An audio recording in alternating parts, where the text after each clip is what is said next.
If you've been following along and have never joined a design boot camp, I'm going to encourage you to sign up. It's 5 hours of workshops, and we have live versions going on often, so you can come and ask questions. Go to www.designsweetcourses.com/designbootcamp. If you have been struggling to get sales from your design work or understanding what you really need to do to make money, I have the workshop for you. On September 23rd, I'm hosting my first ever Profitable Designer Workshop. This 1-day, 3-hour workshop is only $97, but I have a discount for all my podcast listeners. Go to carinagardnercourses.com/profit and put in the code podcast for $50 off. I can't wait to see you more profitable. Welcome to the Make and Design Podcast. I'm your host, Carina Gardner. On this podcast, we're unraveling the everyday joys and dilemmas of design, making, and business. For makers who want to be designers and for designers who are makers, this is your inside scoop to help you grow your business and bring more creativity to your life. Hey guys, I'm so excited to have you on today because my friend Kelly Wayment is here with us. We're going to talk about paper crafting, which is sometimes hard because it's on a podcast, and so we can't show all the fun things, which is part of the great thing about crafting together. So Kelly and I met. Actually, I don't know when Kelly and I met. It's been a long time. I remember the first time though. I remember recognizing Kelly, and that was. She had built one of my Halloween paper villages that I had made for Silhouette. And I was so impressed. She had chosen all these beautiful papers. She had built this whole little set, and it was darling. Kelly she's a teacher. If you go look at her feed, which Kelly, give us your feed right now so that we know. On Instagram, it's Crafting Kelly with a K. Yeah, Crafting Kelly. It's fantastic. It has so many wonderful paper designs, paper things, and recently she's been doing all this like crepe paper flowers that have been really, really cool at the time of this recording. So I'm going to let Kelly, first of all, I'm going to have Kelly tell us where she teaches, because she teaches in a lot of different places. Yes, so I mostly teach with Silhouette America, so I do live classes with them, or like Michael's and some of theirs that they host themselves. And I've recorded a whole bunch of classes, maybe 12 full-length classes for Silhouette. But then I also teach at the All Things Silhouette conference, whether that's once or twice a year. I always get to do that. And then I also have a couple of classes on Craftsy and Craftcast. Yeah, so if you have been wanting to get into paper design, maybe you want to know more about Silhouette. We were just talking about this. Kelly's got like all the machines, and she uses like all the machines. So tell everyone, I know what they are, but you tell everybody what machines you use. Okay, so I use the Silhouette Cameo, which is the largest one. Well, the Cameo Pro is the really largest one, and I love that. But I also have been using the Cameo machine for years, all the different models that are 12-inch wide. Then the Silhouette Portrait, which goes about 8 inches wide. I've used all of those models.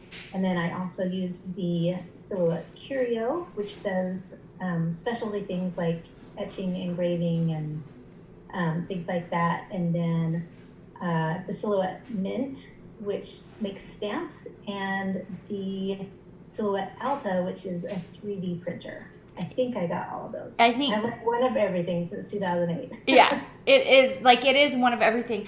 And I love that Kelly likes the Alta. I have never used the Alta before, but she made the best little rainbow stir sticks from one of my designs that we used for a photo shoot recently, and the best like cupcake picks. How long does those take to make, Kelly? Like, I'm actually curious because I've never used the Alta. So each one of those cupcake picks, I think, takes about half an hour. Okay, so there is some time. It's pretty slow. Yeah. If you're doing something bigger, like, I don't know, a vase for flowers, just like a short 4-inch vase, it'll take maybe 6 hours. Okay. And then anything even more solid or intricate than that, I've done, probably the longest print I've done is like a 12-hour print where you just let it go overnight. Okay, so you're not watching the machine. No, I you can't spend that many. I like to watch all the machines work, but the Alta, you just have to kind of let it do its thing and just keep checking to make sure it's progressing as you expect. Okay, awesome. And then where are you buying all the filament for that? I get it straight from Silhouette. Okay, so Silhouette has their own filament for that. They sell, I don't know, 12, 15 colors maybe. Okay, and so for those of you who don't know, the Alta is the 3D printing machine. And so are you just choosing designs? You can use any of the designs in the Silhouette store yet, mostly, or not? So there's a selection of 3D designs that are made, for 3D, but like the cupcake pick you were talking about and the little rainbow stir stick, those are just from the Silhouette design store. You can take two-dimensional designs and then you choose how thick to print them in Silhouette 3D. So you can take a Silhouette Studio file and open it in Silhouette 3D and manipulate it to make it. Okay, that is so cool. So cool. Sorry, you guys, I'm picking Kelly's brain for me because I have never used the Alta before. I'm like a big fan of the Pro. I'm using the Pro for almost everything these days, but the Alta has kind of scared me a little bit to go 3D. So I love that Kelly's doing it. Kelly, I thought it would be fun for this episode for you to talk about like your paper crafting journey. Like, how did you get into crafting? Because it's a big part of your life at this point. Yeah, it is right now.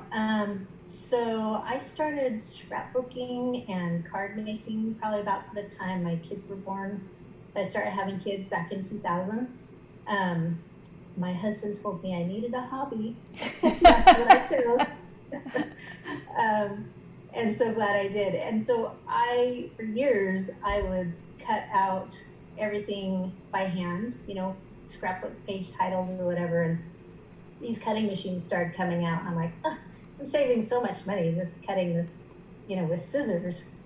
Until my mother-in-law bought the original Silhouette machine. She bought it in 2008 and she brought it over to my house. And she's like, if I let this stay at your house, will you make me the things I want? Will you get out and make me the things I want? Sure. And so I started using that machine and it was a whole new world. I loved being able to, cut titles for my scrapbook pages and make cards and make layered cards. And I wasn't wasting all this time just cutting everything by hand anymore. And so, of course, that machine just eventually became mine.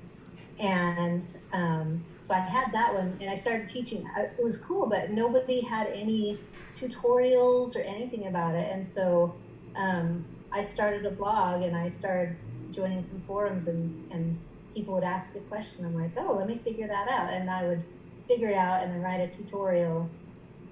And then when the Cameo 1, the original 12-inch Cameo came out, that's when I started doing the 3D paper crafts because all of a sudden I had all this space. So I think one of my very first projects was a kind of a haunted house. And that was so fun. I've loved paper crafting ever since. 3D paper crafts and flowers. And then of course, I don't do scrapbooking very much anymore, but I definitely still love making cards, handmade cards. And yeah, that's how I started and ended up here. Oh my gosh, you are taking me back because I actually had one of the original, it was like a portrait size. Was it called Quick Cuts back then?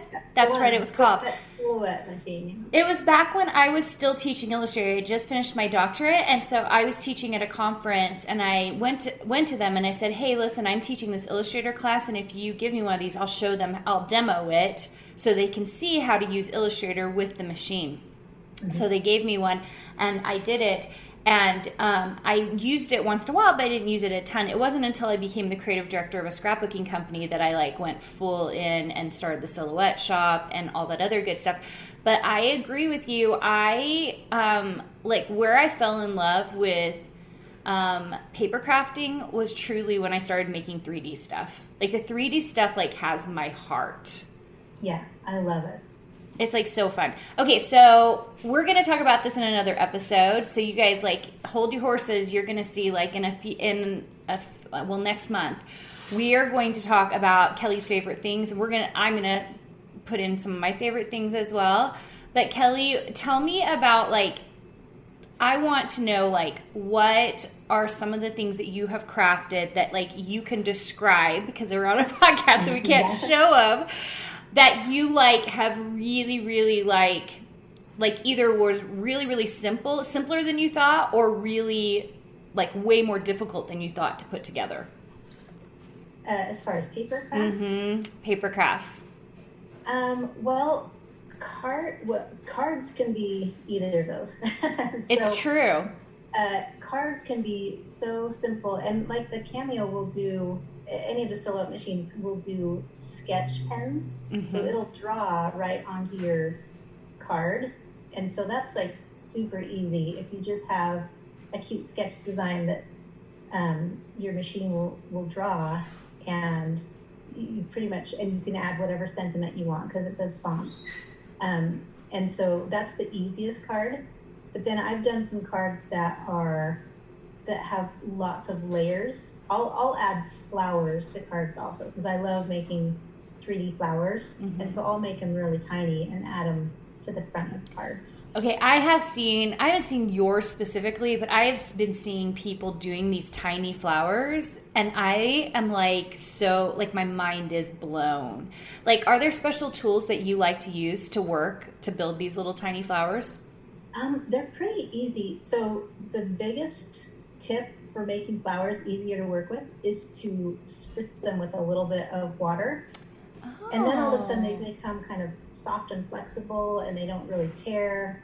And so I've just used my fingernail, I've used a pencil to kind of curl.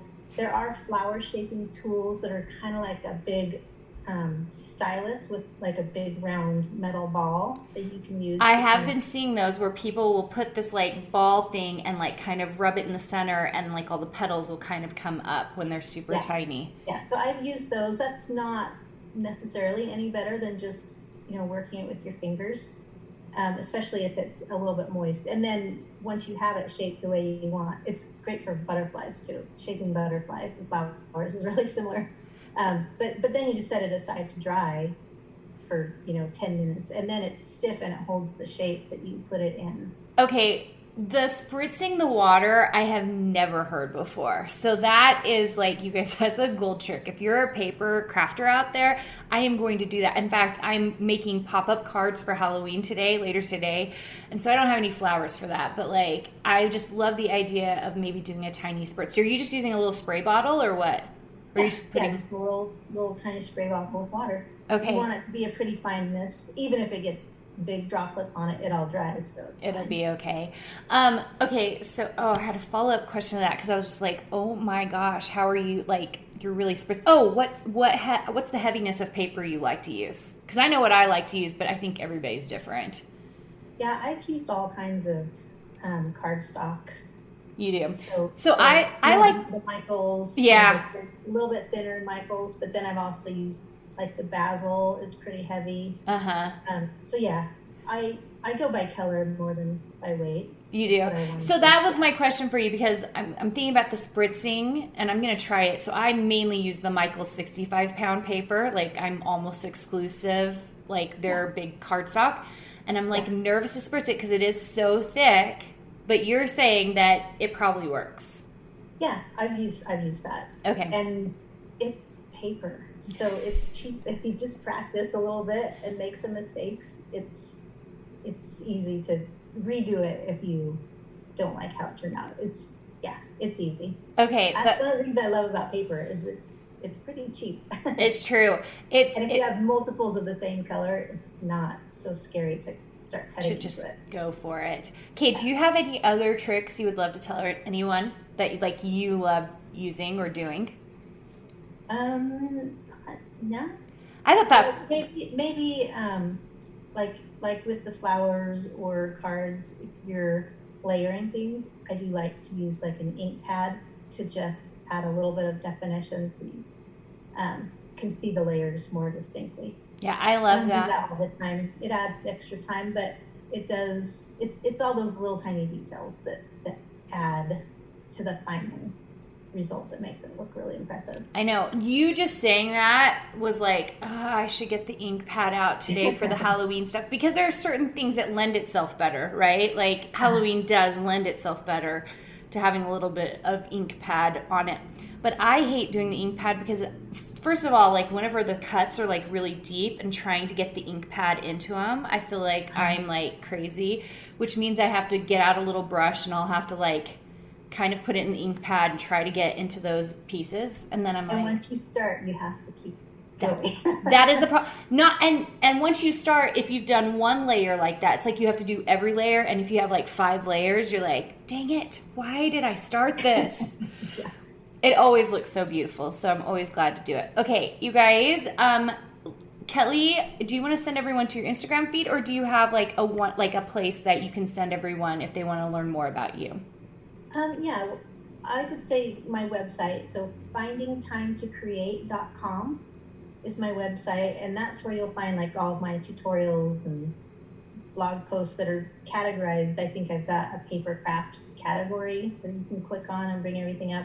And then of course you can find my Instagram feed from my website. So findingtimetocreate.com. Okay, findingtimetocreate.com. You guys, I'm going to put that link into the description. And thanks so much, Kelly, for joining us today. You guys, you can catch more of me and Kelly in another month. We're going to talk about favorite paper crafting things, and we will see you soon. Hey, did you know that you can visit me at makeanddesign.com to learn more about this podcast and join my VIP group for weekly freebies? I can't wait to see you there.